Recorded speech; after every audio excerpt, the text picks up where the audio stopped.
Hello everyone, मैं doctor Vaibhav Gupta, general and laparoscopic surgeon इन कानपुर। आज आपसे इरिटेबल बॉवल सिंड्रोम के बारे में बात करने वाला हूँ। जैसा कि इस टर्म में ही शब्द का इस्तेमाल हो रहा है, सिंड्रोम।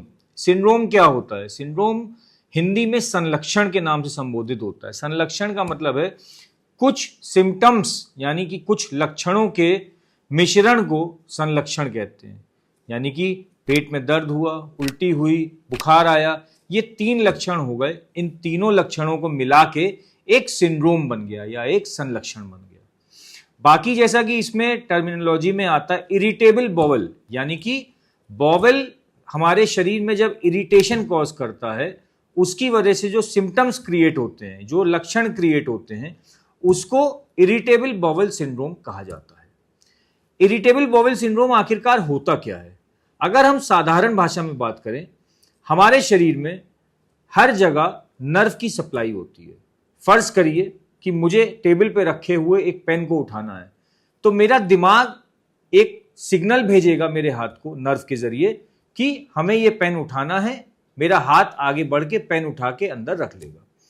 वैसे ही आंतों में बहुत सारी नर्व्स होती हैं जो कि खाने को आगे पास करने के लिए, जैसे समुद्र की लहरें आगे पास होती हैं, वैसे ही खाने को आगे पास करने के लिए एक सिग्नल भेजती हैं और आंतों के मूवमेंट से वो खाना आगे पास होता है। जब इस नर्व में कोई समस्या आ जाए या इन नर्व्स में स्लोनेस आ जाए या बहुत ज्यादा एक्टिवनेस आ जाए, तो यह मूवमेंट को डिस्टर्ब कर देती हैं, जिसकी वजह से इस सिंड्रोम के काफी सारे सिम्टम्स उत्पन्न होते हैं।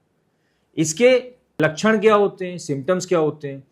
इरिटेबल बॉवल सिंड्रोम आमतौर पे दो प्रकार के लक्षण कराता है। एक कॉन्स्टिपेशन से संबंधित होता है, एक डायरिया से संबंधित होता है। इसीलिए इसको IBS-C या फिर IBS-D के नाम से संबोधित किया जाता है। C यानी कॉन्स्टिपेशन, D यानी डायरिया। अब IBS-C में क्या होता है, यानी कि कॉन्स्टिपेशन में क्या होता है?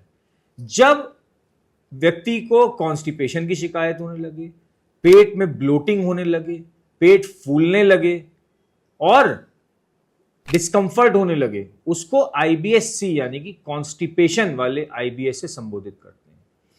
यही IBS-D में इसका उल्टा होता है। IBS-D में व्यक्ति को बार बार लूज मोशन होने लगता है, पेट में दर्द होता है, ब्लोटिंग होती है और यह सारे सिम्टम्स क्रिएट करते हैं।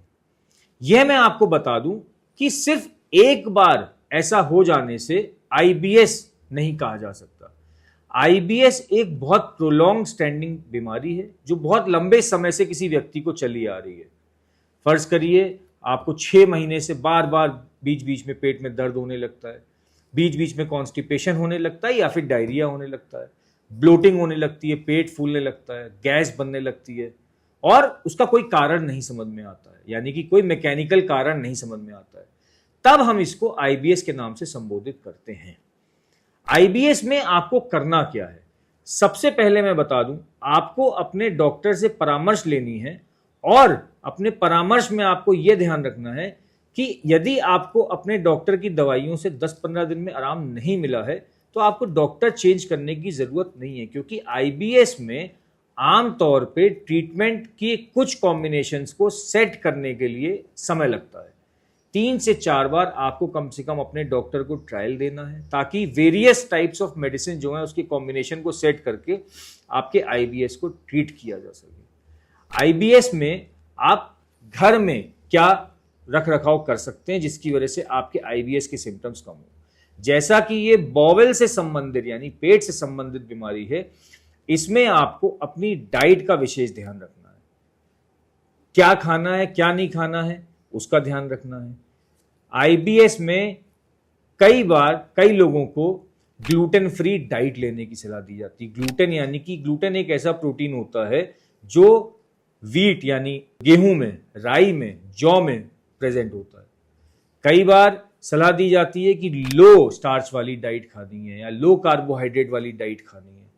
कई बार हाई फाइबर डाइट लेने के लिए बोला जाता है और किन्हीं व्यक्ति में फाइबर डाइट अवॉइड करने बोला जाता है। यह सारा डिपेंड करता है IBS-C यानी कॉन्स्टिपेशन से संबंधित है या IBS-D यानी डायरिया से संबंधित है।